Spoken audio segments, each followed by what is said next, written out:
Hello, welcome to Electronics Education. This is Vincent Chang. In this lecture video, we're going to continue our series on the basic frequency response. From frequency response to Bode plot. Part 3. Big picture explained. In the previous lecture video, previous two videos, we dive in, we go deep to investigate the magnitude response and the phase response of a single time constant transfer function. But I want to remind you, don't get lost in the detail. So you need both, all right? So you need to go deep to make sure you have the solid, strong foundation. But you also need to pull out to have the big picture, to get the whole concept. The most important concept of the frequency response. All right? That's the purpose, objective of this lecture. S-domain analysis. Let's start with this.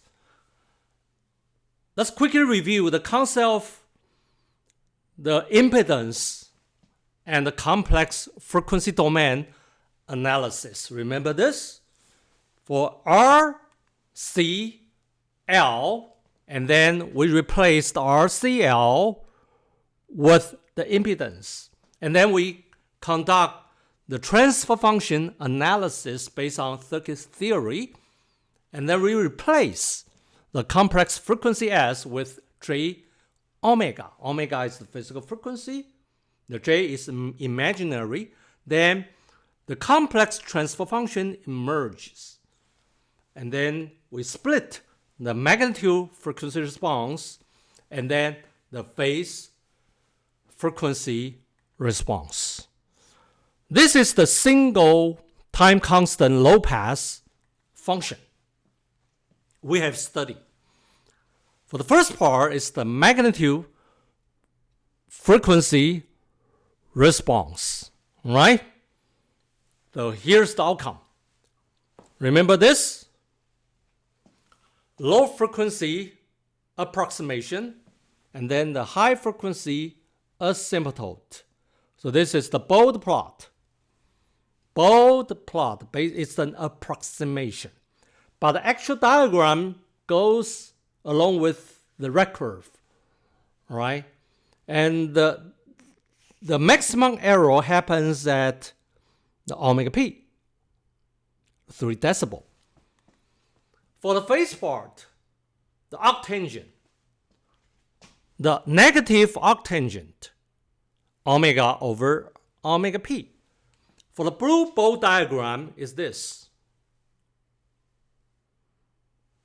Negative 45 degree per decade of frequency. But for the actual diagram goes like this. But at pole frequency, no error.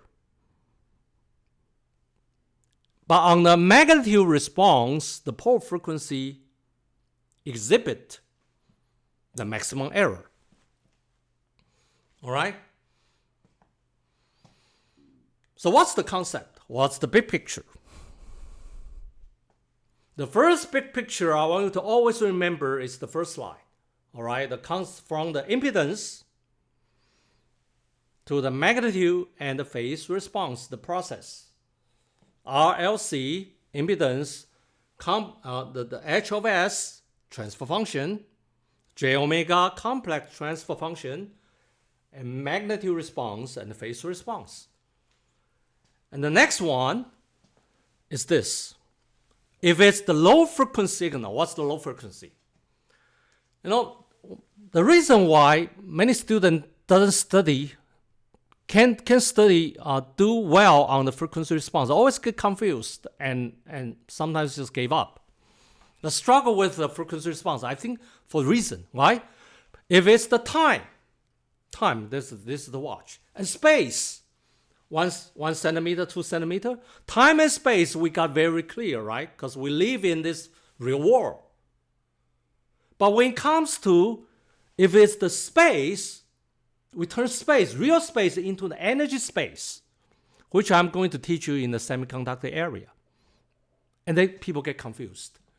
when you do the Fourier transform from the time, real time, the time to frequency, the frequency domain, people get confused. So this is the reason, all right? So when you learn the low frequency, for the low frequency, you can still match between the frequency domain and the time domain, right? It's very simple. This is it's the high frequency, right? But for this, it's the low frequency. In what domain? In the time domain. So in the time domain, this is lower frequency, low frequency. This is it's the high frequency. All right. So for the low frequency signal, then what? Then what? Amplification is flat. Depends on the gain. If the K is 1, then pass. And if K is 10, then 20 decibel amplification. Pass with a gain. So for the low frequency, then pass. But what about the phase? For the low frequency signal, then 0 degree. What does that mean? The 0 degree means the in phase. What does that mean by in phase? Means if the input signal goes like this, low frequency, the output signal will sync like this. I'm dancing, all right? I'm not a bad dancer, all right? So it's, sorry. All right, I want to make sure you understand this, all right?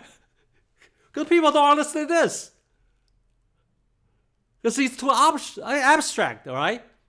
So this is the in phase, okay? So when VI goes up and VO goes up, this is the in phase, sync.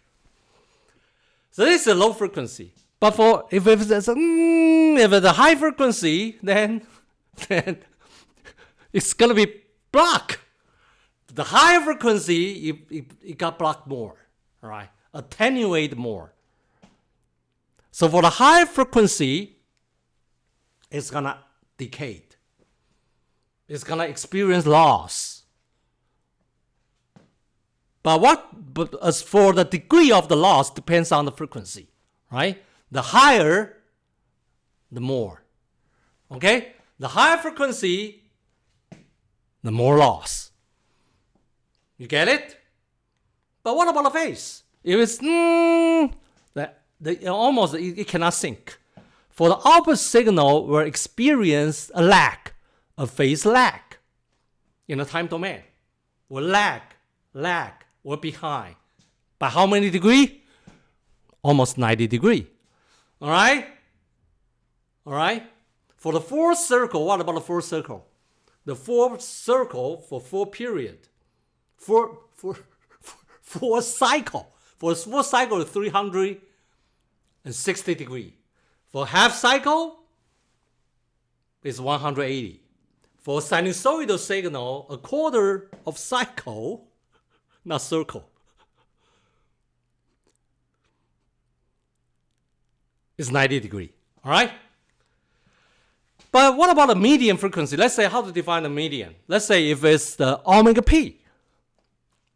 It happens to be a pole frequency, a signal with which frequency is the same as the pole frequency. And decay 3 decibel. Down, in reality, for the actual case, down 3 decibel. Now, remember the definition of the 3 decibel? You can put down this on your note. In the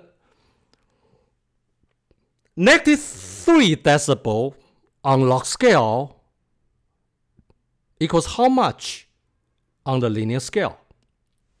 1 over square root of 2, right? 0.707. But if you take the square of 1 over square root of 2, square root of 2 becomes what? Becomes half. So square means what? Power. Okay? So it's the half power. 3 decibel also means the half power. The half power frequency. So what about the phase? For the phase, lag is going to lag by 45 degree. 45 degree. All right?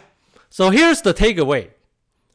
Number 1, the S-domain analysis. Takeaway number 1. From RLC to impedance to transfer function in the S-domain, and then complex transfer function in terms of J omega, and then dive into the magnitude response and the phase response. Always remember this picture, all right? This is very, very important. But the second one is the big picture of the frequency response. And the big picture of the frequency response. I illustrate this, use the 3 examples. The low frequency signal pass in phase, and the high frequency signal lost badly and almost experienced negative 90 degree lag. And medium frequency omega p, 3 decibel and negative 45 degree. I hope this lesson, the whole series of the frequency response intro, make sure you get a solid foundation, and then you can move on with the advanced lecture on, for example, the amplified frequency response. The frequency response of a mass amplifier, bipolar amplifier, frequency response of operational amplifier, and also the feedback, the stability issues, all related to the very, very crucial foundation you need is the frequency response. This is the end of the lecture. Also the end of the frequency response intro series. Thanks for watching.